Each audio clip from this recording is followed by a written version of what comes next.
भारत के एक छोटे से गांव नीमपुर के किनारे एक घना और रहस्यमयी जंगल फैला हुआ था। इस जंगल के किनारे एक टूटी फूटी सी झोपड़ी में एक विधवा स्त्री चंपा रहा करती थी। चंपा की उम्र लगभग 30 वर्ष थी। उसका पति 1 साल पहले गंभीर बीमारी से चल बसा था। तब से वह बिल्कुल अकेली थी, न कोई संतान न कोई अपना। वह जंगल से लकड़ियां इकट्ठा करती और गांव में सिलाई बुनाई का काम करके किसी तरह अपना गुजारा करती। चंपा बेहद सुंदर थी, पर उसकी आंखों में हमेशा एक गहरी उदासी रहती थी। गांव के लोग उसकी सुंदरता पर तो चर्चा करते थे, पर उसके अकेलेपन का मजाक भी उड़ाते थे। कई बार उस पर झूठे आरोप भी लगाए गए, लेकिन चंपा कभी किसी को जवाब नहीं देती। उसने अपने दुख को चुपचाप सहने की आदत डाल ली थी। एक दिन जब चंपा जंगल में लकड़ियां काट रही थी, तभी एक घनी झाड़ी से एक कुत्ता निकला। उसका रंग गहरा काला था, शरीर लंबा और गठीला, लेकिन उसकी आंखों में एक गहरी शांति थी। वह चुपचाप चंपा के पास आया और बैठ गया। चंपा थोड़ी घबराई, लेकिन उस कुत्ते की आंखों में कोई हिंसा नहीं थी। वह बस शांत होकर उसे देखता रहा। चंपा ने धीरे से मुस्कुराते हुए कहा, तू कहां से आया? कुत्ता कुछ नहीं बोला, लेकिन अपनी पूंछ हिलाता रहा। उस दिन के बाद से वह रोज आने लगा। कभी चंपा के लिए जंगल से आम लाता, तो कभी सूखी लकड़ियां। धीरे धीरे चंपा को उसकी आदत हो गई। उसने उसका नाम रख दिया श्यामू। चंपा और श्यामू के बीच एक अनोखा रिश्ता बन गया। वह अब हर जगह चंपा के साथ जाता। जब चंपा अकेली होती तो श्यामू उसकी गोद में सिर रखकर बैठ जाता।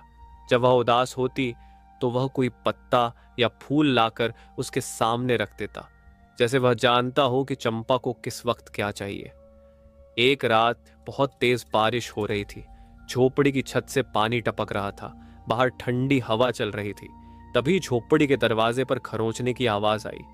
चंपा ने दरवाजा खोला तो श्यामू भीगता हुआ बाहर खड़ा था। वह कांप रहा था। चंपा ने उसे अंदर बुलाया, तौलिया लाकर सुखाया और पहली बार उसे अपने पास सुला लिया।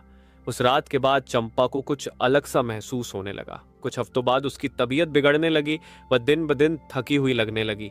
पेट में अजीब सा भारीपन महसूस होने लगा। जब वह गांव की दाई के पास गई तो दाई ने कुछ देर देखकर कहा, बेटी, तू मां बनने वाली है। चंपा सन्न रह गई। उसने कांपते हुए कहा, लेकिन यह कैसे हो सकता है? मेरा तो कोई नहीं है। दाई ने उसकी आंखों में देखा और कहा, मैं झूठ नहीं बोल रही, यह बच्चा तेरे गर्भ में पल रहा है। गांव में यह बात आग की तरह फैल गई। लोग बातें करने लगे। पंचायत बैठी। गांव के मुखिया ने चंपा को बुलवाया और पूछा, सच सच बता, तेरे गर्भ का पिता कौन है? चंपा ने सिर झुका लिया और बोली, मुझे नहीं पता, बस श्यामू है, वही मेरे साथ रहता है। पंचायत में लोग हंसने लगे। क्या अब औरतें कुत्तों से भी? लोगों ने ताना मारा, लेकिन चंपा की आंखों में सिर्फ सच था, वह सच जिसे वह खुद भी पूरी तरह नहीं समझ पाई थी। उसी शाम गांव में एक बाबा आए जो कई वर्षों से हिमालय में तपस्या कर चुके थे। लोगों ने उन्हें चंपा की स्थिति बताई। बाबा ने चंपा को देखा, उसकी आंखों में देखा और फिर बोले, इसका गर्भ कोई साधारण गर्भ नहीं है, यह एक दिव्य आत्मा है। और यह कुत्ता, यह कोई सामान्य पशु नहीं है, यह एक श्रापित देव है। बाबा ने बताया कि वर्षों पहले एक देवता ने एक स्त्री का दिल तोड़ा था, जिसके कारण उसे श्राप मिला कि वह तब तक कुत्ते की योनि में रहेगा जब तक कोई स्त्री उसे सच्चा प्रेम न दे। और चंपा का प्रेम वही परीक्षा था।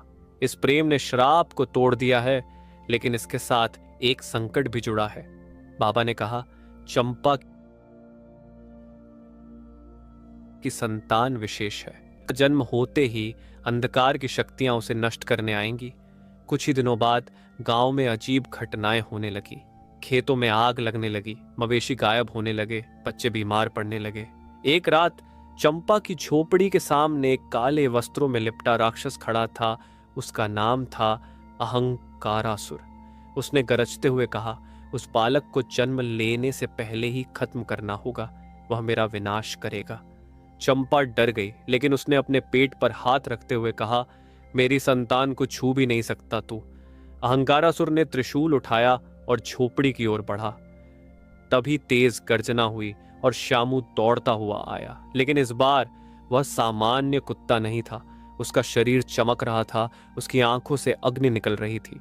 वह छलांग मारते हुए राक्षस के सामने आ खड़ा हुआ। दोनों के बीच भीषण युद्ध हुआ। बिजली, आंधी, आग, सब प्रकृति साक्षी बनी। अंत में श्यामू ने त्रिशूल को उसके ही सीने में घोंप दिया और वह राक्षस राख बन गया। चंपा दर्द में कराह रही थी। प्रसव का समय आ चुका था। श्यामू उसके पास आया, उसके माथे पर हाथ रखा। चंपा को लगा जैसे एक दिव्य ऊर्जा उसके भीतर समा गई हो।